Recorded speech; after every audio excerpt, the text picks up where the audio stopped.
Hello friends, আমি Soma with love Soma পেজে আপনাদের আমন্ত্রণ জানাই। অনেক দিন বাদে আবার রান্নার ভিডিও নিয়ে এসেছি। এই যে রোজকার ভাত বসিয়ে দিয়েছি, ডাল সেদ্ধ করে রেখেছি, আর ওইদিকে কালো জিরে শুকনো লঙ্কা কড়াইতে দিয়ে দিয়েছি, ওটা দিয়ে ফোড়ন দেব। আর এদিকে বসিয়েছি হলো আলু আর পটল একসাথেই ভেজে নিচ্ছি।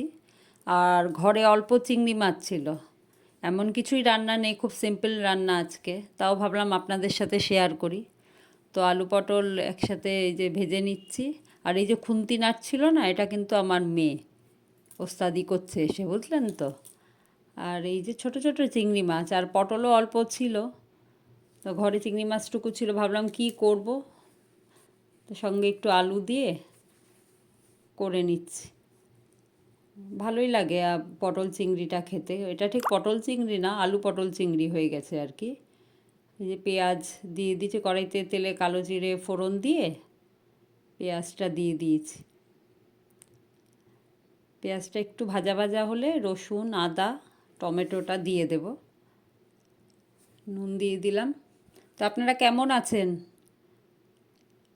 অবশ্যই কমেন্ট করে জানাবেন। অনেক দিন বাদে একটা লং ভিডিও দিলাম, আপনাদের লং ভিডিও দেখতে কেমন লাগে জানালে আমি এবার থেকে দেব রান্নার ভিডিওগুলো। এই যে মশলাটা, এটা প্রায় ভাজা ভাজা হয়ে এসছে। এখানে আছে পেঁয়াজ আদা রসুন টমেটো কাঁচা লঙ্কা, আর এখানে জিরে ধনে লঙ্কা আর হলুদ, এগুলো সব ওই বাটিতে জল দিয়ে গুলে রেখেছিলাম, ওটা দিয়ে দিলাম। আর এটা এবার একটু কষিয়ে, যে কাঁচা গন্ধটা চলে গেলে এর মধ্যে আলু পটল আর চিংড়ি মাছটা একসাথে দিয়ে আবার কষাবো। এই যে দিয়ে দিয়েছি। এটা কিন্তু কালকের ভিডিও, হ্যাঁ, কারণ আজকে মঙ্গলবার। মঙ্গলবার তো আপনারা জানেন ভেজ ডে, আমার এখন বাড়ি শুদ্ধ সবাই ভেজ ডে হয়ে গেছে। আর আমি তো বরাবরেরই নিরামিষ খাই মঙ্গলবার।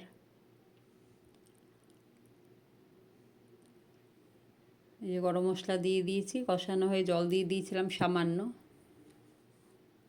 নেড়ে চেড়ে নামিয়ে নেব। এতেই শেষ না, পরপর আছে, কারণ এইটা মেয়ে খাবে কি না ঠিক নেই, ও তো মুড।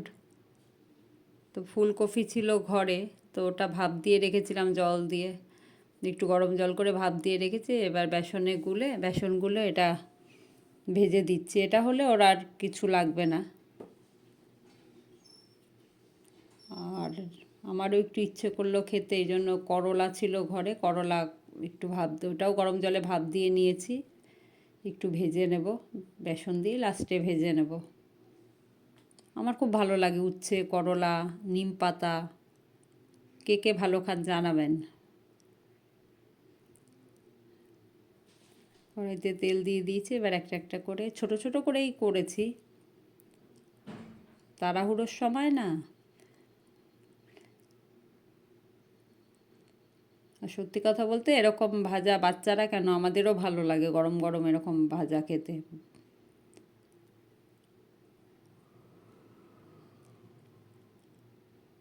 আপনারা কেমন আছেন? আর কি বলি, আপনারা তো জানান না, না জানালে না আমি সব সময় রান্নার ভিডিওগুলো দিতে পারি। এই যে কফি ভাজা হয়ে গেছে।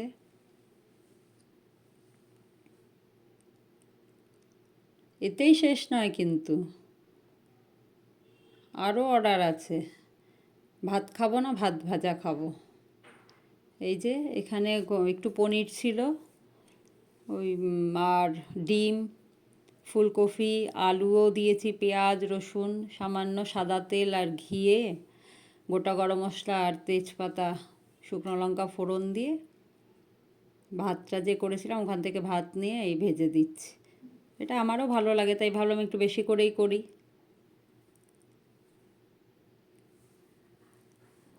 আবার নামানোর সময় গোটা গরম মশলা তো দিয়েছি ফোড়নে, নামানোর সময় একটু গরম মশলা গুঁড়ো আর ঘি আর একটু দিয়ে নামিয়ে নেব, ভালোই লাগে খেতে।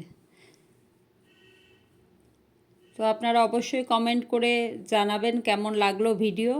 আমি প্রত্যেকের কমেন্ট ধরে তার পরিবারে গিয়ে কমেন্ট রেখে আসব। আমার রান্নাগুলো কেমন লাগে জানালে আমি একটু এনার্জি পাই, আমি তখন কাজ করার ইচ্ছে আরও বেড়ে যায় না? আপনারা যদি কমেন্ট করে জানান যে কেমন হয়েছে, ভালো লাগছে কি না আমার রান্নাগুলো দেখতে। হয়তো খুব সিম্পল রান্না, রোজকার রান্না, হাইফাই কিছু নয়। যাই হোক, ভালো থাকবেন, সুস্থ থাকবেন, সবার জন্য শুভকামনা রইল। ধন্যবাদ।